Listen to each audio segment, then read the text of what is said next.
উন্নত মানের মোটা বালু ও পাথরে সমৃদ্ধ পঞ্চগড়। দীর্ঘদিন ধরে ট্রাকেই পরিবহন করা হতো এসব বালু। তবে চলতি বছরে জুন মাস থেকে রেলপথে বালু পরিবহন শুরু হওয়ায় বদলে গেছে উত্তরাঞ্চলের অর্থনীতি।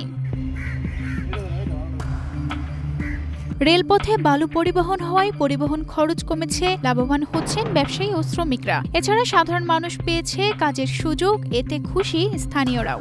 ট্রেনের থেকে ট্রাকের ভাড়া বেশি, ট্রেনের ভাড়া কম, ব্যবসায়ীরা লাভবান হচ্ছে। আমরাও এখানে লেবার করে খাচ্ছে, বহুত লেবার এখানে।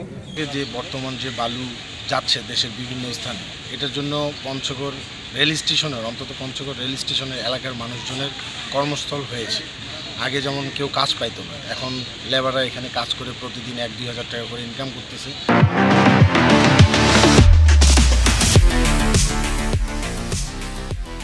তাতে পঞ্চগড় রেল স্টেশনের এলাকার মানুষেরও উন্নয়ন হয়েছে, আর দেশের বিভিন্ন স্থানে পঞ্চগড় থেকে বালু যাচ্ছে, এটা আমাদের পঞ্চগড়ের সুনাম হচ্ছে।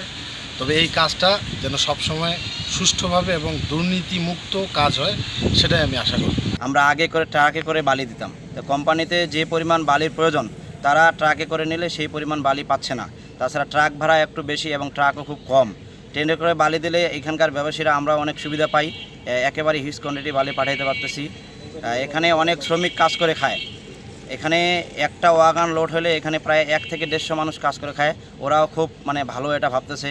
কিন্তু শুরুতেই দেখা দিয়েছে দুর্নীতির অভিযোগ। ব্যবসায়ীদের অভিযোগ, প্রতি ট্রেনে মোটা অঙ্কের ঘুষ দিতে হচ্ছে স্টেশন সংশ্লিষ্ট কর্মকর্তা কর্মচারীদের। ঢাকনাওয়ালা ও খোলা এই দুই ধরনের মালবাহী ট্রেনে 30টি ওয়াগনে পরিবহন করা হয় বালু। প্রতিটি ওয়াগনের ধারণ ক্ষমতা 55 মেট্রিক টন। তবে ভেজা ও শুকনো বালুর কারণে ওভারলোডিং হয় প্রায়।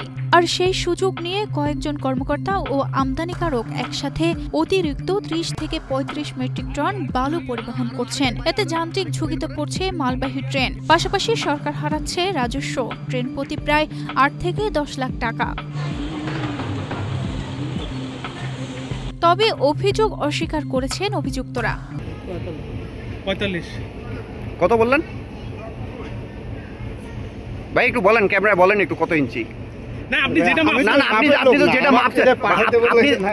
যেটা মাপছেন ওটা বলবেন না। যে আপনারা নাকি ওভারলোডিং এর জন্য পার গাড়িতে 30,000 টাকা করে দেন, এটা আসলে না, এরকম কোনো অভিযোগ নেই আমার জানা মতো। আমি তো নিজে লোডিং করি, আমরা লোডিং নিই 3.5 টাকা, 3 টাকা 50 পয়সা আমার লেবারের পিছনে যায়, 3 টাকা 10 পয়সা আমার লেবারের পিছনেই চলে যায়, 20-25 পয়সা আমার কাছে থাকে। এটাই হলো সত্যি কথা। তো লোড করেন, আপনারা বলতে পারবেন যে আপনারা করেন কিনা। আপনারা অফিস যেভাবে ডাক দেয় আমরা ওইভাবেই কাজ করি। এতে কি ওভারলোডিং হয় না? ওভারলোডিং তো একটু হবেই।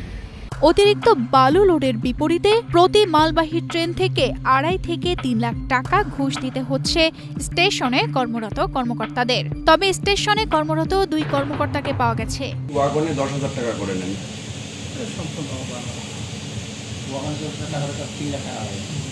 না, প্রতি ট্রেনে প্রতি বালুর ট্রেনে আপনাকে 10,000 টাকা করে ওভারলোডিং এর জন্য। আমাদের গাড়ি এখানে ওভারলোডিং এর বিষয়ে উৎকট নিচ্ছি, এটা সম্পূর্ণ মিথ্যা কথা।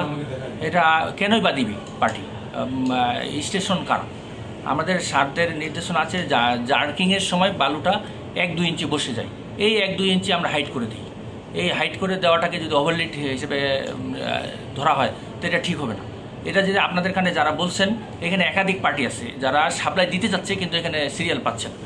যারা সিরিয়াল পাচ্ছে না তারা হয়তো এই প্রোপাগান্ডাটা ছড়াচ্ছে, আমার যেটা ধারণা, না হলে তো এরকম হওয়ার কথা নয়।